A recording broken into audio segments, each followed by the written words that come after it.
నమస్కారం ఘంటారావానికి స్వాగతం. ముందుగా ప్రధాన అంశాలు. మున్సిపల్ ఎన్నికలకు మోగిన నగారం. ఫిబ్రవరి 11న పోలింగ్, 13న ఫలితాలు.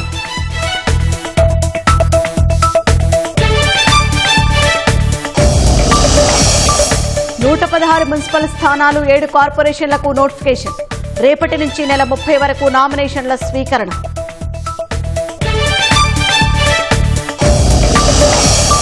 రెండు గంటలుగా కొనసాగుతున్న సంతోష్ విచారణ.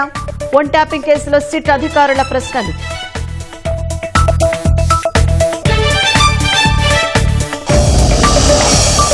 భక్తులతో కిక్కిరిసిన వనదేవతల గద్దెలు. రేపు సారళమ్మ ఆగమనంతో మహాజాతర షురూ.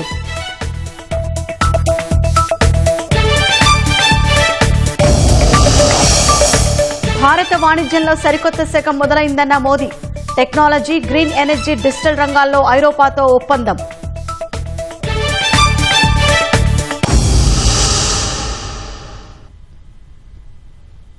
రాష్ట్రంలోని మున్సిపల్ ఎన్నికల నగారా మోగింది. 116 మున్సిపాలిటీలు, 7 కార్పొరేషన్లకు నోటిఫికేషన్ వెలువడింది.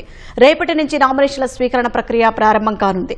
ఫిబ్రవరి 11న మున్సిపల్ ఎన్నికల పోలింగ్ జరగనుంది. రీపోలింగ్ ఉంటే ఫిబ్రవరి 12న నిర్వహించనున్నారు. ఫిబ్రవరి 13న మున్సిపల్ ఎన్నికల కౌంటింగ్ జరగనుంది. అనంతరం ఫలితాలు వెల్లడించనున్నారు.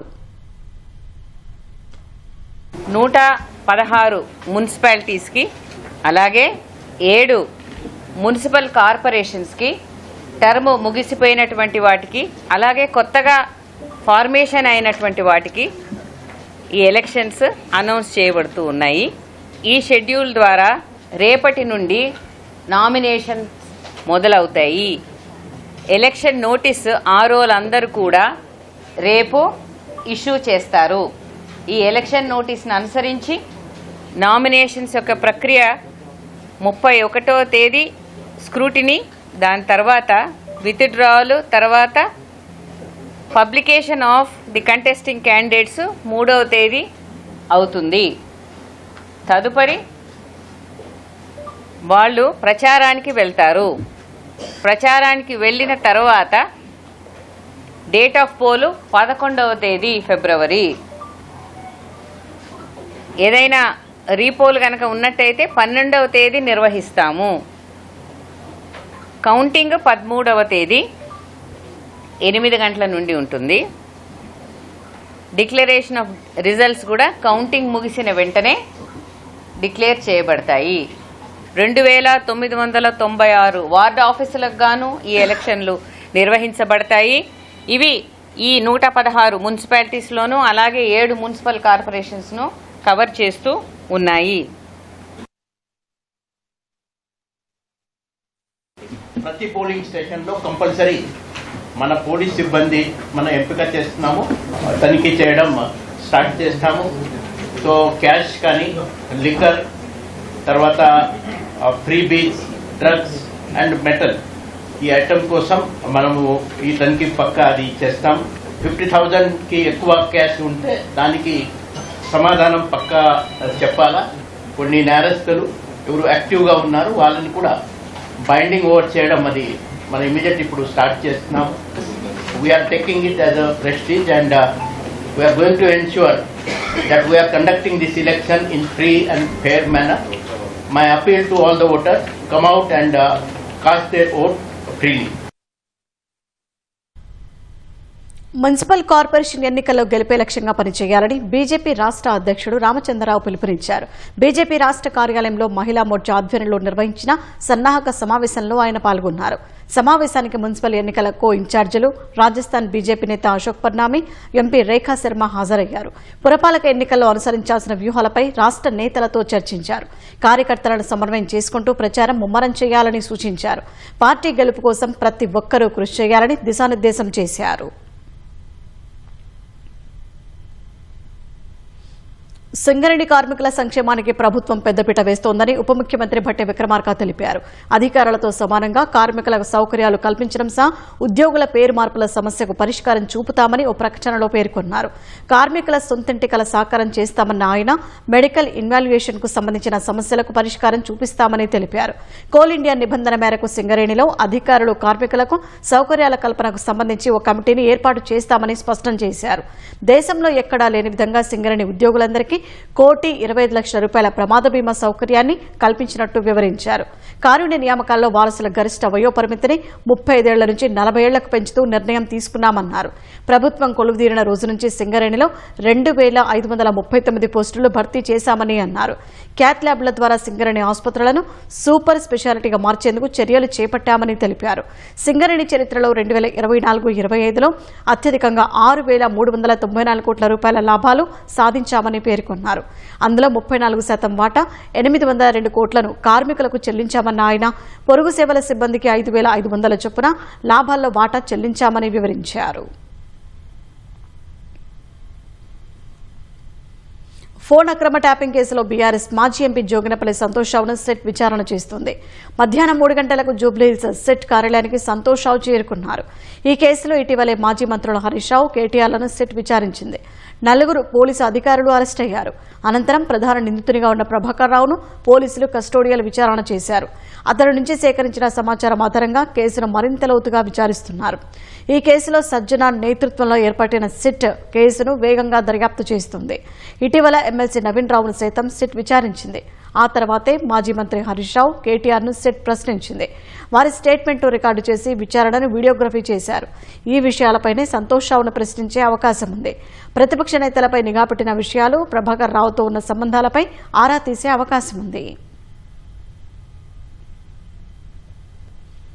బీఆర్ఎస్ మాజీ ఎంపీ సంతోష్ రావు ముఖ్యమంత్రి రేవంత్ రెడ్డికి గూఢాచారి అని మాజీ ఎమ్మెల్సీ జాగృతి అధ్యక్షులు కల్వకుంట్ల కవిత ఆరోపించారు. నిమ్స్ ఆసుపత్రిలో చికిత్స పొందుతున్న ఎక్సైజ్ కానిస్టేబుల్ సౌమ్యని పరామర్శించిన ఆమె ఆరోగ్య పరిస్థితిని వైద్యులను అడిగి తెలుసుకున్నారు. రాష్ట్రంలో డ్రగ్స్ వినియోగం పెరిగిందన్నారు. డ్రగ్స్ కట్టడికి కృషి చేసే ఎక్సైజ్ అధికారులకు ఆయుధాలు ఇవ్వాలని ప్రభుత్వాన్ని డిమాండ్ చేశారు. సిట్ విచారణపై స్పందించిన కవిత సంతోష్ కి నోటీసులు ఇచ్చినప్పటికీ ఆయనకు శిక్ష పడుతుందన్న నమ్మకం లేదన్నారు. రేవంత్ రెడ్డి సంతోష్ ని కాపాడుకుంటారని అభిప్రాయపడ్డారు.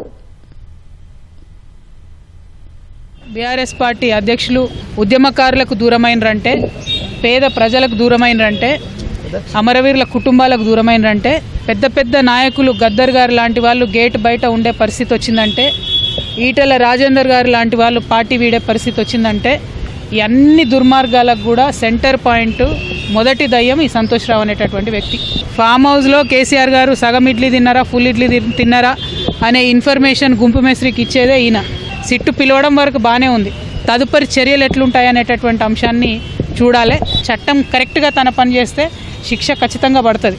కానీ గుంపు మేస్త్రి గారు ఈ గూఢాచారిని కాపాడుకుంటాడని చెప్పి నేను అనుకుంటా ఉన్నాను. ఎఫ్టీఎల్ పరిధిలో నిర్మించిన ఇళ్ల జోలికి హైడ్రా పోవడం లేదని హైడ్రా కమిషనర్ రంగనా స్పష్టం చేశారు. సంగారెడ్డి జిల్లా రామచంద్రాపురంలో 120 ఎకరాల రాయ సముద్రం చెరువు సుందరీకరణకు నెలకొన్న అడ్డంకులపై అధికారులతో కలిసి ఆయన పరిశీలించారు. హైడ్రా నుంచి బీహెచ్ఈఎల్ సీఎండీకి దీనిపై లేఖ రాయనున్నట్లు తెలిపారు. చెరువుని సుందరీకరణ చేసి పిల్లలు ఆడుకునేందుకు పార్కులు, గార్డెన్, రీసైక్లింగ్ చేసే విధంగా ఎస్టీపీలు ఏర్పాటు చేసి చెరువు అభివృద్ధికి అన్ని కోణాల్లో ప్రయత్నిస్తామన్నారు. ట్రీట్మెంట్ చేసి ఎస్టీపీ లాంటివి కూడా ప్లాన్ చేసి అంటే సమగ్రంగా ఒక చెరువును డెవలప్ చేయాలంటే అన్ని కోణాల్లో చేయడానికి హైడ్రా అయితే మేము ప్రయత్నం చేస్తాం. పబ్లిక్ అందరూ కూడా ఇప్పుడు ఏదో హైడ్రా వచ్చినారు కాబట్టి ఈ ఎఫ్టీఎల్ ఉన్న ఇల్లులన్నీ కూలగొడతారనే దాన్ని భ్రమలో ఉండొద్దు. ఎటువంటి పరిస్థితుల్లో కట్టిన ఇళ్ళని జోళ్ళకి వెళ్ళట్లేదు హైడ్రా.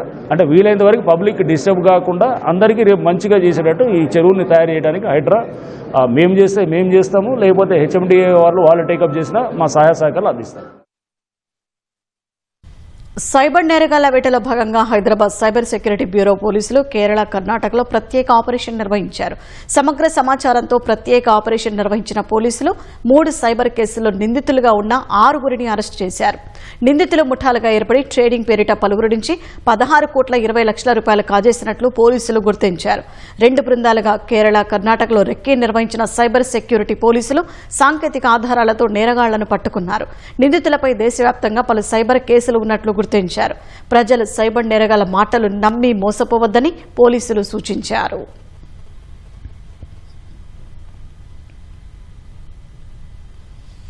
హైదరాబాద్ నగరంలో వీధి కుక్కల స్వైర విహారానికి మరో చిన్నారి తీవ్ర గాయాల పాలైంది.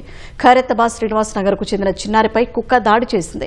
మల్లికార్జున రేవంతి దంపతుల కుమార్తె పాకశార్వి తన తమ్ముడితో కలిసి ఇంటి ముందు ఆడుకుంటోంది. ఆ సమయంలో అకస్మాత్తుగా వచ్చిన కుక్క చిన్నారిపై విరుచుపడింది. ఆ దాడిలో శార్వి చెంపకు గాయమై తీవ్ర రక్తస్రావమైంది. గమనించిన స్థానికులు కుక్కను తరిమి చిన్నారిని హుటాహుటిన ఆసుపత్రికి తరలించారు.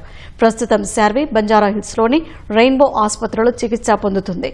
అప్పటిదాకా తమ కళ్ల ముందు ఆడుకుంటున్న తమ పాప ఆసుపత్రి పాలు కావడంతో కుటుంబ సభ్యులు కన్నీరు మున్నీరుగా విలపిస్తున్నారు. పిల్లలు ఎప్పుడు బయటనే ఆడుతుంటే కుక్క కరిసింది ఏమోగా. మేము ఇంట్లోకి వెళ్ళి ఉరికొచ్చే వరకల్లా బస్సులో అందరు వచ్చిండ్రు. పిల్లని దవాఖానా తీసుకుపోదాం వెంబడే ఇట్లా ఉంటే కాదని చెప్పేసి నా కొడుకు లేడు కదా. ఇక బస్సులో ఆజుబాజు వాళ్ళు అందరు ఇంటి ముంగట అందరు కలిసి బాబు అందరు కలిసి హాస్పిటల్కి తీసుకొచ్చినాం. చెంపకు గరిసింది, మొత్తం మాంసం వెళ్ళింది, కన్నుకు కూడా కాటు పడ్డది, కొంచెం ఈడ కూడా కాటు పడ్డది, ఇలా అందుకున్నది. ఇదంతా మొత్తం ఇలా కట్ అయిపోయింది. లోపల బోన్ కూడా కనిపిస్తుంది, బాబాది టీత్ కూడా కనిపిస్తుంది అంట వైట్. అంతగానం దారుణంగా కట్ అయింది. మేడారం వెళ్లే భక్తులంతా ముందుగా గట్టమ్మకు మొక్కులు చెల్లించుకోవడం దశాబ్దాల ఆనవాయితీ. మహాజాతర సమీపిస్తున్న వేళ గేట్వే ఆఫ్ మేడారంగా పిలువబడుతున్న గట్టమ్మ గుట్ట దేవాలయం భక్తులతో కిక్కిరిసిపోయింది. అధికారులు ఆలయం వద్ద ప్రత్యేకంగా పార్కింగ్ సదుపాయం ఏర్పాటు చేశారు. ప్రధాన రహదారి మీదుగా వచ్చే వాహనాలను గట్టమ్మ గుట్ట పార్కింగ్ వైపు మళ్లిస్తున్నారు. వాహనాల పార్కింగ్ ఉండటంతో ఆర్టీసీ బస్సులు, వ్యక్తిగత వాహనాల్లో వచ్చే భక్తులు సులభంగా మొక్కులు చెల్లిస్తున్నారు. మరింత సమాచారాన్ని ములుగు గట్టమ్మ గుట్ట ఆలయం నుంచి మా ప్రతినిధి సతీష్ అందిస్తారు. దర్శనం దొరకాలంటే ముందుగా ములుగు జిల్లాలో ఉన్నటువంటి గట్టమ్మ తల్లి ఆశీస్సులు లభించాలి. మేడారం జాతరకు వచ్చేటువంటి ప్రతి భక్తుడు కూడా ఇక్కడ గట్టమ్మ ఆలయానికి మొక్కులు చెల్లించుకోవడం అనేది దశాబ్దాలుగా ఆనవాయితీగా వస్తుంది. అందుకే ఇక్కడికి వచ్చేటువంటి ప్రతి భక్తుడు కూడా గట్టమ్మ ఆలయం వద్ద ఆగి కొబ్బరికాయ కొట్టడమో లేదంటే ఎదురు పిల్ల ఇవ్వడమో చేయడం జరుగుతుంటుంది. అందులో భాగంగానే రేపు ప్రారంభం కాబోతున్నటువంటి మహా జాతరలో అమ్మవార్లను దర్శించుకునేందుకు భక్తులు పెద్ద సంఖ్యలో తరలివస్తున్నారు. అందులో భాగంగా ఆ గట్టమ్మ దేవాలయం వద్ద, గట్టమ్మ గుట్ట వద్ద పెద్ద సంఖ్యలో భక్తుల రద్దీ అయితే కొనసాగుతుంది. అందుకు సంబంధించి భక్తులు ఎలాంటి ఇబ్బందులు పడకుండా ప్రత్యేకంగా పార్కింగ్ సౌకర్యం కూడా ఏర్పాటు చేయడం జరిగింది. ప్రధాన రహదారి మీద గుండా వచ్చేటువంటి ఆర్టీసీ బస్సులు కావచ్చు, వ్యక్తిగత వాహనాలన్నింటినీ కూడా గట్టమ్మ గుట్ట దిగువ భాగంలో ఏర్పాటు చేసినటువంటి పార్కింగ్ ప్రదేశానికి తరలించి అందులో ఉన్నటువంటి భక్తులంతా కూడా గట్టమ్మకు మొక్కులు చెల్లించుకునేలా ఏర్పాట్లు చేయడంతో భక్తులు ఎంతో ఆనందం వ్యక్తం చేస్తున్నారు. ప్రధాన రహదారి నుంచి గుట్ట దిగువ భాగం వైపు ఆర్టీసీ బస్సులు మళ్లించేటువంటి క్రమంలో దిగువకు వెళ్లేటువంటి ప్రయత్నంలో భక్తులకు ఎలాంటి ఇబ్బంది లేకుండా ఇటు ఆర్టీసీ సిబ్బంది కావచ్చు, పోలీసులంతా కూడా సహకరిస్తూ మేడారంకు వెళ్ళేటువంటి భక్తులు మొదటి దశ గేట్వే ఆఫ్ మేడారంగా పిలుచుకునేటువంటి గట్టమ్మ గుట్ట మొక్కులు సులభంగా చెల్లించుకునేలా ఏర్పాట్లు చేయడం జరిగింది. దీంతో పెద్ద సంఖ్యలో భక్తులు ఈ గట్టమ్మ గుట్ట దేవాలయాన్ని సందర్శించి తమ మొక్కులు చెల్లించుకుంటున్నారు. మేడారం సమ్మక్క సారలకు సంబంధించినటువంటి ఒక గిరిజన దేవాలయంగా ఈ గట్టమ్మ గుట్ట దేవాలయాన్ని పిలుచుకుంటారు.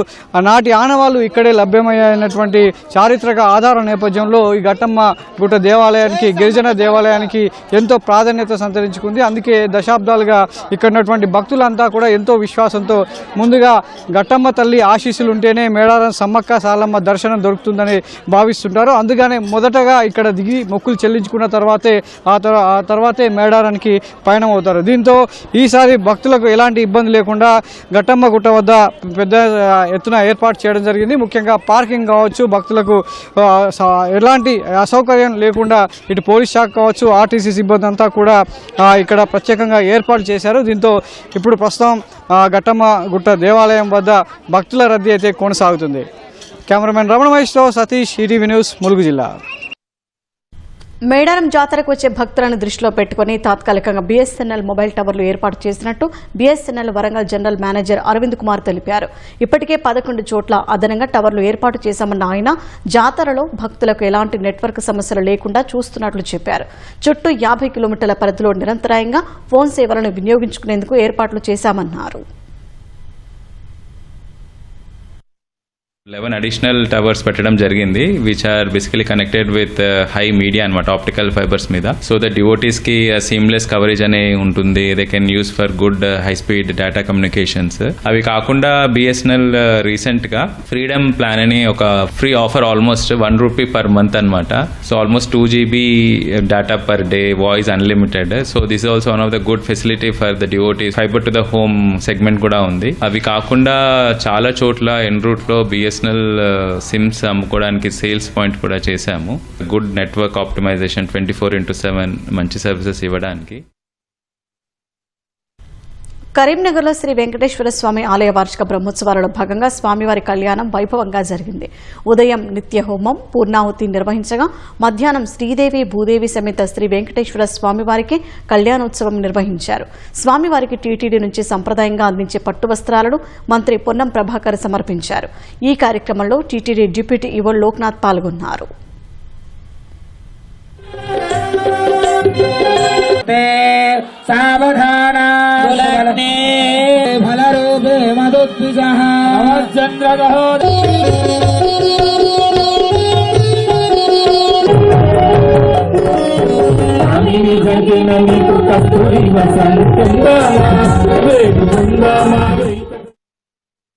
దివ్యాంగుల సంక్షేమమే ధ్యేయంగా ప్రభుత్వం ప్రత్యేక కార్యక్రమం చేపట్టింది. నల్గొండ జిల్లా దేవరకొండలో మంత్రి అడ్లూరి లక్ష్మణ్, ఎమ్మెల్యే బాలునాయక్ దివ్యాంగులకు ఉపకరణాలను అందించారు. దివ్యాంగులు ఆత్మవిశ్వాసంతో ముందడుగు వేయాలని, వారికి ప్రభుత్వం ఎల్లప్పుడూ అండగా ఉంటుందని మంత్రి అడ్లూరి లక్ష్మణ్ భరోసా ఇచ్చారు. నియోజకవర్గంలోని అర్హులైన వారందరికీ ప్రాధాన్యత క్రమంలో ఉపకరణాలు అందజేస్తామని ఎమ్మెల్యే బాలునాయక్ తెలిపారు.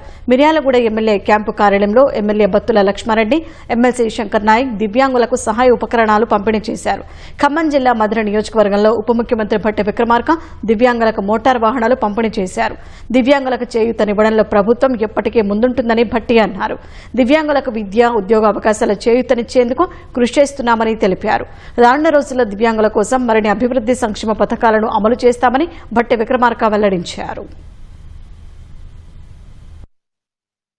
చదువుకునేటువంటి వాళ్ళకి ఐప్యాడ్లు కానీ లేకపోతే ఇతరత్ర కంప్యూటర్స్ కానీ కావాల్సినవన్నీ కూడా అందించి కార్యక్రమం చేస్తూ వాళ్ళందరినీ సమానంగా ముందుకు తీసుకొని పోవడం కోసం ప్రభుత్వం ప్రయత్నం చేస్తుంది. అందులో భాగంగానే ఈ రోజు ఈ పంపిణీ కార్యక్రమం చేస్తా ఉన్నాం. ఈ ప్రభుత్వం ప్రజా ప్రభుత్వం, ప్రజల కోసం పనిచేసేటువంటి ప్రభుత్వం. ఈ ప్రభుత్వం ఉన్నంత కాలం మీకు ఎటువంటి ఇబ్బంది లేదు. మీకోసం నిత్యం ఈ ప్రభుత్వం ఆలోచన చేస్తూనే ఉంటుంది, ఆసరాగా ఉంటూనే ఉంటుంది. భవిష్యత్తులో కూడా ఇంకా కొన్ని కార్యక్రమాలు చేయాలనేటువంటి ఆలోచన చేస్తున్నా, అవి కూడా పూర్తి చేస్తామని ఈ సందర్భంగా మీ అందరికీ తెలియజేస్తూ జీవితంలో మీరు బాగా ఎదగాలని మనస్ఫూర్తిగా కోరుతూ నేను ముగిస్తా ఉన్నాను. పెద్దపల్లి జిల్లా గోదావరి ఖనిలో సింగరేణి సంస్థ, తెలంగాణ బొగ్గుగని కార్మిక సంఘం 24వ ఆవిర్భావ దినోత్సవం నిర్వహించారు. ఈ కార్యక్రమంలో తెలంగాణ బొగ్గుగని కార్మిక సంఘం అధ్యక్షుడు మిర్యాల రాజిరెడ్డి, కార్మిక నాయకులు పాల్గొని జెండాను ఆవిష్కరించారు. టీబీజీకేఎస్ 11 ఏళ్ల నుంచి గుర్తింపు సంఘంగా ఉంటూ కార్మికుల సమస్యలపై పోరాటం చేస్తుందని రాజిరెడ్డి అన్నారు. సింగరేణి గుర్తింపు ప్రాతినిధ్య సంఘాలు కార్మిక సమస్యలపై పోరాటం చేయడంలో విఫలం చెందాయని ఆరోపించారు. కార్మికులంతా కూడా ఎవరు మన కోసం వస్తారా అని చూస్తున్నటువంటి తరుణంలో కొప్పుల ఈశ్వర్ గారి నాయకత్వంలో తెలంగాణ బొగ్గని కార్మిక సంఘం ఆవిర్భవించింది. ఈరోజు భారతదేశంలో ఉన్నటువంటి బొగ్గుగని కార్మికులు ఎవరు చనిపోయినా 15 లక్షల రూపాయలు వస్తుంది అంటే అది తెలంగాణ బొగ్గని కార్మిక సంఘం పోరాట ఫలితమే అనేటువంటిది అర్థం చేసుకోవాలి. 19,000 మంది కార్మికులకు కారుణ్య నియామకాల ద్వారా అయితేంది, అలాగే వద్దనుకున్నటువంటి వాళ్లకు ఉద్యోగం 25 లక్షల రూపాయలు అయితేంది, అలాగే తల్లిదండ్రులకు ఉచిత వైద్యం ఇచ్చేయడం అయితేంది, మహిళా సోదరిమణులకు CCL మెటర్నిటీ లీవ్ పెంచుకోవడం అయితేంది, IIM చదివేటువంటి పిల్లలకు ఫీజు రీయింబర్స్మెంట్ ఇవ్వడం అయితేంది, దాంతో పాటుగా ఈరోజు AC ఫ్రీగా కనెక్షన్ ఇచ్చేటువంటిది అయితేంది, 1% ఎలక్ట్రిక్ ఛార్జెస్ ఉచిత మాఫీ చేయడము అయితేంది, మ్యాచింగ్ గ్రాంట్ 15 లక్షలు 20 లక్షలు ఇప్పించినటువంటిది అయితేంది. ఇలాంటి అనేక హక్కులకు సాధించినటువంటి తెలంగాణ బొగ్గని కార్మిక సంఘం 11 సంవత్సరాల పాటు ఒక గుర్తింపు సంఘంగా సేవలు అందించింది. రాష్ట్రంలో అటవీశాఖ ఆధ్వర్యంలో పులుల గణన survey all India tiger estimation 2026 విజయవంతంగా ముగిసింది. రాష్ట్ర వ్యాప్తంగా జనవరి 19 నుంచి 25 వరకు శాస్త్రీయ పద్ధతుల్లో అటవీశాఖ అధికారులు ఈ సర్వే చేపట్టారు.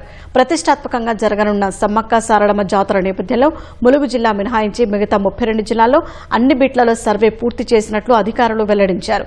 క్షేత్రస్థాయిలో సేకరించిన సమాచారం M-STRIPS యాప్లో నమోదు చేసి wild life institute of India remote సర్వర్కు అప్లోడ్ చేశారు. ప్రాథమిక గణాంకాల ప్రకారం రాష్ట్ర వ్యాప్తంగా పులులు, ఇతర మాంసాహార జంతువుల ఉనికికి సంబంధించి 994 ఆధారాలు లభించాయి. అలాగే 552 పెద్ద శాకాహార జంతువులకు సంబంధించిన ఆధారాలను అధికారులు గుర్తించారు. ఈ సర్వేలో 4512 మంది అటవీశాఖ సిబ్బందితో పాటు దేశ నలుమూలల నుంచి వచ్చిన 1677 మంది వాలంటీర్లు పాల్గొన్నారు. భారత్ EU మైత్రి బంధం సరికొత్త శిఖరాలకు చేరింది. 27 దేశాల కూటమైన ఐరోపా సమాఖ్య భారత్ మధ్య చరిత్రాత్మక స్వేచ్ఛ వాణిజ్య ఒప్పందం కుదిరింది. ఈ ఒప్పందంతో భారత వాణిజ్యంలో సరికొత్త శకం మొదలైందన్న ప్రధాని Modi technology, green energy, digital రంగాల్లో పరస్పర సహకారం మరింత పెరుగుతుందని వివరించారు. భారత్ EU దేశాల ఉమ్మడి శ్రేయస్సుకు బ్లూ ప్రింట్గా ఈ ఒప్పందాన్ని అభివర్ణించారు. భారత్ ఐరోపా సమాఖ్య మధ్య చరిత్రాత్మక స్వేచ్ఛ వాణిజ్య ఒప్పందం కుదిరింది. ఈ మేరకు యూరోపియన్ యూనియన్ నేతలు Antonio Costa, Ursula von der లెయన్తో చర్చల అనంతరం ప్రధాని నరేంద్ర మోదీ ప్రకటించారు. ప్రపంచ జీడీపీలో 25%, ప్రపంచ వాణిజ్యంలో 3వ వంతు వాటా కలిగిన ఈ ఒప్పందాన్ని మదర్ ఆఫ్ ఆల్ డీల్స్ గా ప్రధాని అభివర్ణించారు. ఈ ఒప్పందం వల్ల 140 కోట్ల మంది భారతీయులకు, కోట్లాది మంది యూరోపియన్లకు అపారమైన అవకాశాలు లభిస్తాయని పేర్కొన్నారు. Britain, European free trade association EFTA తో ఇప్పటికే ఉన్న ఒప్పందాలకు ఇది అదనపు బలాన్నిస్తుందని చెప్పారు. ప్రపంచ సరఫరా గొలుసు మరింత బలోపేతమవుతుందని తెలిపారు. ఈ స్వేచ్ఛ వాణిజ్య ఒప్పందం ద్వారా అంతర్జాతీయ వ్యాపారవేత్తలకు, పెట్టుబడిదారులకు భారత్ పట్ల నమ్మకం మరింత పెరుగుతుందని పేర్కొన్నారు. ఈ ఒప్పందం కేవలం తయారీ రంగాన్నే కాకుండా సేవా రంగాన్ని కూడా భారీగా విస్తరిస్తుందని మోదీ ఆశాభావం వ్యక్తం చేశారు. వస్త్రాలు, రత్నాలు, ఆభరణాలు, తోలు, పాదరక్షలు వంటి రంగాలతో సంబంధం ఉన్న వారికి ఇది ఉపయోగపడుతుందని వివరించారు. आज भारत ने अपने इतिहास का अब तक का सबसे बड़ा फ्री ट्रेड एग्रीमेंट संपन्न किया है. आज 27 तारीख है. आज ही के दिन यूरोपियन यूनियन के 27 देशों के साथ भारत ये FTA कर रहा है. यह एक ऐतिहासिक समझौता हमारे किसानों, हमारे छोटे उद्योगों, इसके यूरोपियन मार्केट तक पहुंच आसान बनाएगा, मैन्युफैक्चरिंग में नए अवसर पैदा करेगा और हमारे सर्विसेज सेक्टर के बीच सहयोग को और प्रबल करेगा. यह FTA भारत और यूरोपियन यूनियन के बीच इन्वेस्टमेंट को बूस्ट करेगा, नई इनोवेशन पार्टनरशिप बनाएगा, सप्लाई चेन को मजबूत करेगा. यह सिर्फ ट्रेड एग्रीमेंट नहीं है, साझा समृद्धि का नया ब्लूप्रिंट है. ఐరోపా భారత్ బంధం ఈనాటిది కాదని గుర్తు చేసిన యూరోపియన్ కౌన్సిల్ అధ్యక్షుడు ఆంటోనియో కోస్టా స్వేచ్ఛా వాణిజ్య ఒప్పందం కుదిరేందుకు ప్రధాని మోదీ ఎంతో చొరవ చూపారని వెల్లడించారు. దీని ద్వారా ఐరోపా భారత సహకారం కొత్త శిఖరాలకు చేరుతోందని పేర్కొన్నారు. భాగస్వామ్య దేశాల ప్రజలకు ఇది ఎంతో ప్రయోజనకరంగా ఉంటుందని తెలిపారు. మదర్ ఆఫ్ ఆల్ డీల్స్ ను సుసాధ్యం చేశామని యూరోపియన్ కమిషన్ అధ్యక్షురాలు ఉర్సులా వాన్ డెర్ లెయన్ తెలిపారు. ఐరోపా భారతదేశానికి రక్షణ రంగంలో సహకారానికి సుదీర్ఘ చరిత్ర ఉందని, దీన్ని మరింత బలోపేతం చేస్తామని వివరించారు.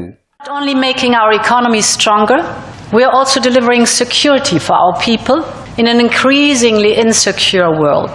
And today, the world's two largest economies and democracies launch their first ever security and defense partnership. Europe and India have a long history of cooperation in the defense industry. Now we will enhance this teamwork even further. We will deepen our cooperation on maritime security, for example, joint naval exercises to tackle piracy.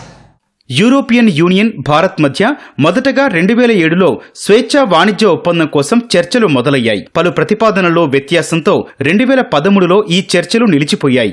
June 2022లో ఈ చర్చలు తిరిగి ప్రారంభం కాగా తాజాగా ఒప్పందం కుదిరింది. America tariff విధానాలు, Russia Ukraine యుద్ధం వల్ల అనిశ్చితి నెలకొన్న నేపథ్యంలో భారత్ EU మధ్య స్వేచ్ఛా వాణిజ్య ఒప్పందం ప్రపంచ ఆర్థిక వ్యవస్థకు ఒక బలమైన సంకేతాన్ని పంపింది.